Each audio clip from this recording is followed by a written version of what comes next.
Ethan never thought his life would change inside a golden hall filled with nobles, soldiers, and endless plates of food. He was not a knight, not a scholar, and not a man of high birth. He was only a traveler who had wandered too far, ending up as a guest at a place where he felt he did not belong. That night, the great palace seemed alive. The chandeliers shone above like hundreds of stars, long tables stretched across the hall, and the air smelled of roasted meat and sweet wine. At the center of it all sat Queen Isabella. She was known in every land for her wisdom and her strength. She had ruled with firmness, yet the people respected her more than they feared her. To Ethan, she seemed distant, like a figure carved from stone, untouchable and far away. He kept his eyes low as he sat at the table, surrounded by nobles who wore rich clothing and spoke with smooth tongues. The food was rich, but Ethan could not enjoy it. Every time he lifted his glass, he felt the eyes of those around him. He knew they wondered why a man with no title sat in a place meant for lords. He wanted to escape the heavy air, but he had no choice but to sit quietly and hope the night would pass without trouble. The queen's voice rose above the laughter and music. She spoke with calm strength, her words sharp yet graceful. The nobles leaned close to hear her, but Ethan was too far from their world to understand their games. He only wanted to survive the night. To hide his discomfort, he drank more wine than he should have. As the night went on, the hall grew louder. Goblets clinked, musicians played, and servants carried trays heavy with fruit and bread. Ethan's nerves did not ease. He thought perhaps a joke would make things lighter, maybe even hide how out of place he felt. He raised his glass and said, almost without thinking, "You would make a cute bride." The words slipped out. Before he could stop them, he thought maybe a few would laugh, or maybe no one would hear him at all. But the entire hall went silent. The music stopped, the whispers ended, and even the servants froze in place. Ethan felt the wine turn bitter on his tongue. Every eye turned to the queen. She did not laugh. She did not smile. She only stared at him, her lips slightly parted, her eyes unreadable. For a moment, Ethan wished he could vanish, wished he could take back the words that had escaped so carelessly. The silence stretched on, long enough to make his heart pound in his chest. Then, with a voice steady and clear, Queen Isabella said, "I accept." Gasps filled the hall. The nobles shifted in their seats, whispering with shock and disbelief. Ethan sat frozen, his goblet still raised in his trembling hand. He thought he must have misheard her, thought maybe it was a cruel joke in return for his own. But her eyes remained fixed on him, and there was no trace of humor in her face. Lowered the goblet slowly, his mind spinning. He wanted to explain, to say it had only been a foolish attempt at humor, nothing more. Yet his mouth would not move, and his voice would not come. The queen had spoken, and her words carried the weight of a crown. The nobles watched in silence, their faces painted with shock and curiosity. Ethan's chest grew heavy, realized that his life had just turned in a direction he could never have imagined. A simple joke, spoken in fear and wine, had become something far greater. The queen did not speak again. She simply lifted her goblet, her expression calm, but her eyes sharp, as though she had made a decision no one else could challenge. Ethan felt the world shift around him. The music did not return, and the laughter never rose again that night. When the banquet ended and the torches burned low, Ethan knew he had crossed a line that could not be erased. He had joked before a queen, and she had answered not with anger, not with laughter, but with a... The morning after the banquet, Ethan woke with a heavy head and a restless mind. He remembered the silence, the stares, and most of all, the queen's words. "I accept." He wished it had been a dream, but the sound of guards outside his chamber reminded him that it had been very real. He was no longer free to walk as he pleased. Wherever he went, 2 guards followed him, their armor shining in the sunlight. Servants bowed to him with uncertain eyes, and some whispered when they thought he could not hear. He felt like a prisoner, dressed as a guest. When he entered the courtyard, he saw Queen Isabella standing by the fountain. The water sparkled around her as she spoke with her advisors, her calm voice carrying through the air. She looked at him briefly, and for a moment, Ethan thought she might smile. But her face returned to its calm mask, and she dismissed her advisors with a wave of her hand. "Walk with me," she said. Ethan obeyed, though his heart pounded. The walk through the garden paths where roses climbed along stone walls and the air smelled of fresh earth. Finally, she turned to him. "You spoke before the court," she said. "Words spoken in such a place are never light." Ethan shook his head. "I was only trying to ease the silence. It was a foolish joke." Her eyes narrowed slightly, though her voice stayed calm. "Foolish or not, it was heard, and I do not take words lightly. You will stand by what you spoke." His chest tightened. "I'm not a noble. I have no family name, no lands, no riches." "Why would you want a man like me?" "'Cause you are not like them," she said, glancing back toward the high walls. "They circle me like wolves, hungry for power. But you spoke without fear. You looked at me not as a queen, but as a woman. That is rare." Ethan did not know how to answer, wanted to argue, to escape, but her gaze held him in place. She was not forcing him with threats or chains, yet he felt bound all the same. The days that followed were filled with confusion. He was invited to sit near the queen during court, where lords and ladies debated laws, land, and gold. Ethan did not understand half of what they argued, but Isabella sometimes leaned toward him and asked for his thoughts. He gave simple answers, often clumsy, but she listened as though they carried weight. The nobles noticed. Their whispers grew sharper. Some glared at Ethan openly, their pride stung by the queen's attention to a man with no title. One evening, as Ethan walked through the torchlit halls, two noblemen blocked his way. "You think yourself worthy because the queen humors you," one said coldly. "But you will not last here. You're nothing but a shadow." Ethan said nothing, pushed past them, though their laughter followed him down the hall. That night, lying awake, he thought of leaving the palace. He could slip away before dawn, vanish into the countryside, and forget this place. But when he remembered Isabella's voice, strong and certain, he felt something stir inside him. She had chosen him when she could have chosen anyone. If he left, it would not be only his own shame, it would be hers as well. The next morning he stood straighter as the guards escorted him to court. He listened more closely, tried to understand the words of the lords, and when Isabella asked for his thoughts, he spoke more firmly. Some laughed at him, others sneered, but she nodded, as though his words mattered more than all their polished speeches. Still, doubt weighed on him. At night, he looked out from the balcony at the city below, wondering how long this strange path would last. He had come here as a wanderer, with nothing but a tired heart and empty hands. Now he stood in the shadow of a throne, tied to a vow he had never meant to make. But each time his courage faltered, he remembered her steady gaze and the quiet strength in her voice. Queen Isabella was not a woman who played games with promises. If she said "I accept," then she meant it. And whether he was ready or not, Ethan realized he was already caught in her world, and turning back was no longer possible. The whispers in the palace grew louder with each passing day. Ethan could feel the weight of many eyes on him. Some servants looked at him with curiosity, others with hidden smiles, but the nobles looked at him with cold judgment.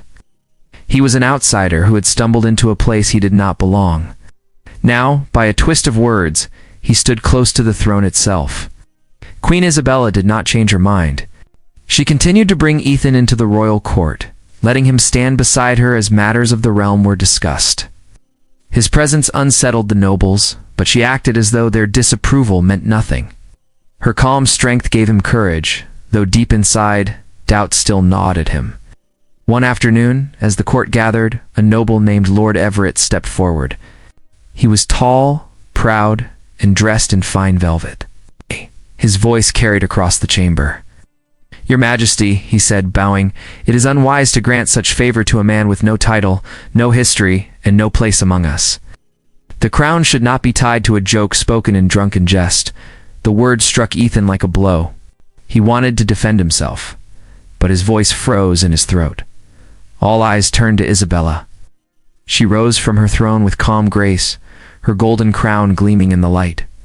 "A crown is not tied to blood alone," she said. "It is tied to will, to courage, and to truth. Ethan may not have land or riches, but he has stood before this court with honesty. That is more than can be said for some who wear fine robes." The court stirred with unease. Some bowed their heads, others looked away, but Lord Everett's jaw tightened. He bowed stiffly and returned to his seat, though his eyes burned with quiet rage. Ethan could feel the storm gathering around him. Later that evening, As Ethan walked through the torchlit corridors, he heard footsteps behind him. 2 young nobles, both dressed in dark coats, stepped into his path. One smirked. "You think you belong here? The queen may favor you, but the court never will. Leave now, before you bring ruin on yourself." Ethan's hands clenched at his sides. "I never asked for this," he said firmly. "But I will not run." The nobles sneered and walked away, their laughter echoing through the hall. Ethan's heart raced, but he did not back down. The days passed, and tension thickened. Rumors spread of plots against him. Some whispered of poison, others of blades in the dark. Ethan knew he was in danger, yet Isabella showed no fear. She continued to call him to her side, speaking to him in counsel, trusting his words, and drawing him deeper into her world. One night, while the court gathered for a feast, a sudden cry rang out. A servant dropped a tray, and from the shadows of the hall, a figure rushed forward with a dagger aimed at the queen. The moment froze in Ethan's mind. Without thinking, he lunged across the table, knocking aside goblets and plates. He grabbed the attacker's arm, fighting to wrestle the blade away.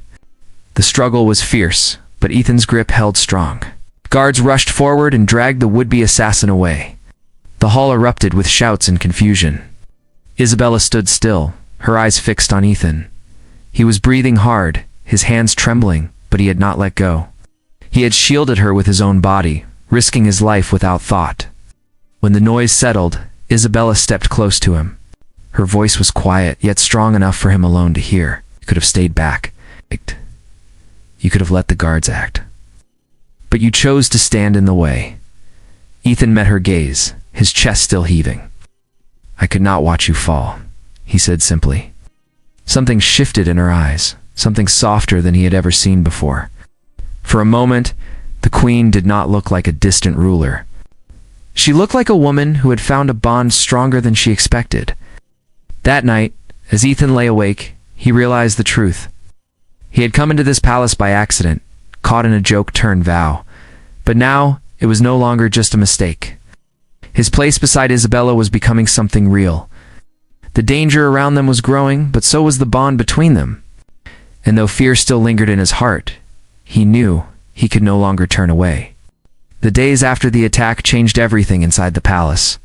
Guards doubled at every door, and torches burned through the night to chase away shadows. The nobles grew restless, their whispers sharper and more dangerous. Ethan could feel the weight of their eyes more than ever, but he also felt the queen's trust deepen. Wherever she went, she called him to walk beside her. One evening, as the sun fell behind the palace walls, Isabella stood with Ethan on the balcony overlooking the city. The streets below glowed with lanterns, and the voices of the people carried upward like distant waves. She rested her hand on the stone rail, her crown catching the last rays of light. "They will not stop," she said quietly. "Those who fear losing power will strike again. They see you as weakness, but they do not understand. You are my choice, Ethan, and they cannot undo it." He looked at her, unsure how to answer. His life before the palace had been filled with simple, days-wandering roads, sharing bread with strangers, finding shelter wherever he could. Now he stood beside a queen, who spoke of him as though he mattered more than all the lords who filled her court. "I do not know if I am strong enough," he admitted. Gaze turned to him, firm but not unkind. "Strength is not always in the sword. It is in the heart that refuses to bend. You showed it when you stood in front of me. That cannot be taught. That's why I trust you." Her words settled in him like a weight, but also like a fire. For the first time, he felt that he could not simply walk away. He owed her more than excuses or fear. The next day, the palace hosted a grand ceremony. Nobles from far lands came, dressed in bright colors and heavy jewels. Music filled the hall and banners hung from every pillar. It was meant to show strength, to tell the realm that the crown stood unbroken despite the attempt on Isabella's life. Ethan stood near her throne, dressed in a simple but fine coat. He felt out of place among the glittering nobles, but Isabella's presence steadied him. The ceremony began with speeches, the lords raising their voices in praise of the queen, though many of their eyes betrayed jealousy and doubt. Then the doors of the hall opened and a line of guards entered. At first all seemed normal, but as they reached the center of the hall, steel flashed. Hidden among them were men in disguise, blades drawn. Shouts erupted, and chaos filled the air. The attack came fast. One of the assassins lunged toward the throne, but Ethan stepped forward without thought. He caught the man's arm, fighting for control as the blade scraped against the floor. Another attacker rushed from the side, and Ethan swung wildly, knocking the man back into a table. Plates shattered, wine spilled, and nobles screamed as they scattered. The queen did not flee. She stood tall, her voice commanding as she called for her guards. The clash of steel rang out through the hall, but in that moment, Ethan's focus narrowed to one, thinking her safe. His hands bled from the struggle, and his chest ached with fear, yet he did not stop. He fought with desperation, using strength born not from training, but from the will to protect. At last, the queen's guards overpowered the attackers, dragging them down to the stone floor. Silence fell, broken only by the heavy breaths of those still standing. Ethan stood before the throne, bruised and weary, his hands stained red. He looked at Isabella, and she looked back at him. For a long moment, the noise of the hall seemed far away. She stepped closer, her voice low but clear. "You could have run again," she said. He shook his head. "And leave you here alone? Never?" Her eyes softened, though her face still held the strength of a ruler. In that moment, the bond between them was no longer built on accident. It had been forged in fire, in danger, and in trust. When the hall cleared and the attackers were dragged away, Isabella turned to the court. No. Her voice rose above the shaken whispers. "Let all here see," she declared. "He is no accident, no shadow. He stood where others would not. He is my shield as well as my choice." The nobles bowed reluctantly, though, some with tight jaws. Ethan felt their anger, but he also saw the truth in their eyes. They could no longer call him a joke. He had proven his place not with blood or name, but with courage. That night, as the palace grew quiet, Ethan walked alone through the gardens. His body ached, but his heart burned with new resolve. Daddy. He knew the path ahead would not be easy. The nobles would plot again, and dangers would rise, but he would not turn away. He had made his choice, just as Isabella had made hers. Together, they would face whatever came. The palace did not rest after the ceremony. The attack had shaken every noble, every servant, and every guard. The air itself felt heavy with suspicion. Some nobles spoke boldly against Ethan in secret corners, saying he was the reason danger had entered the hall. Others whispered that perhaps he had been sent as a trap, but more than a few had seen him fight with their own eyes, and their voices carried a different tone of respect. Ethan felt the weight of it all pressing against him. He had not chosen this path, yet it had become his life. Wherever he walked, whispers followed. Wherever he sat, eyes watched, wanted to escape the burden, to return to the quiet days of his old life. But each time he thought of leaving, he remembered Isabella's face when she said, "You are my choice." One evening, the council gathered in the great chamber. Every noble in the realm filled the seats, their robes heavy with gold and silk. Ethan stood beside Isabella, his palms damp, his chest tight. He knew this would be the moment when everything would be decided. Lord Everett rose again, his voice sharp and clear. "Your Majesty, this cannot go on. A man with no bloodline, no title, and no training has no right to stand where he stands.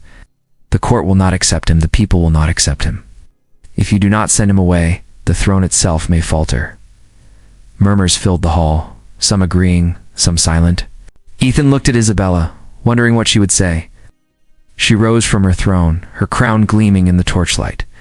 Her voice carried strength that silenced the room. "You speak of blood and titles as though they are the only measure of worth," she said. "But what did they give you when the blades fell in this very hall? Did your noble blood stop the daggers? Did your titles shield this throne? No. It was Ethan who stood, though he had no training, though he had no name. He fought not for power, but for me. That is more noble than any crown could make." The chamber grew still. The nobles shifted in their seats, their pride wounded by her words. But she was not finished. "I will not send him away," she declared. "I will not undo my choice. If the court cannot see the worth of a man's heart, then the court is blind. Let it be known that Ethan is not a stranger here. He is mine, by vow and by trust. If any dare to strike against him, they strike against me." Her words rang like steel. Some nobles lowered their eyes, others clenched their fists, but none dared to answer. Ethan stood beside her, his heart pounding. He had never felt so exposed, yet never so certain. She had spoken before all, and her vow was unshakable. When the council ended, Ethan walked with Isabella through the quiet halls. The firelight flickered across the stone, and the weight of the night pressed down on him. Finally, he spoke. "Why do you fight for me so strongly?" he asked. "You could have chosen anyone, nobles, warriors, men with names greater than mine." "Why me?" She paused, her eyes meeting his. "Because you are real. They see crowns, power, and games. You see me as a woman, not just as a queen. And when danger came, you stood without thought of reward." That is why Ethan felt the truth of her words sink deep inside him. For the first time, he no longer thought of leaving, no longer wished for the roads he once walked. His place was here, beside her. Days that followed were still filled with danger. Plots lingered and enemies watched from shadows, but the bond between Ethan and Isabella grew stronger. They walked together in the gardens. They stood together in council. And at night, when the palace grew quiet, they spoke not as ruler and guest, but as two souls bound by trust. One morning, as the sun rose over the city, the people gathered outside the palace gates. Word had spread of Ethan's courage, of how he had saved the queen with his own hands. The crowd chanted his name, their voices rising like a tide. For the first time, Ethan felt the weight of the people's respect. Isabella stood beside him on the balcony, her voice carrying over the city. "This is Ethan," she declared. "He is no accident. He is proof that courage can rise from anywhere, and that the strength of the crown lies not only in blood, but in the hearts of those who will stand and fight." The crowd roared with approval. Ethan looked at her and she looked at him, and in that moment he knew his life had changed forever. What had begun as a careless joke had become a vow, a bond, and a destiny. Together, they faced the future, not as queen and wanderer, but as partners bound by choice and by courage. And for the first time, Ethan believed he belonged.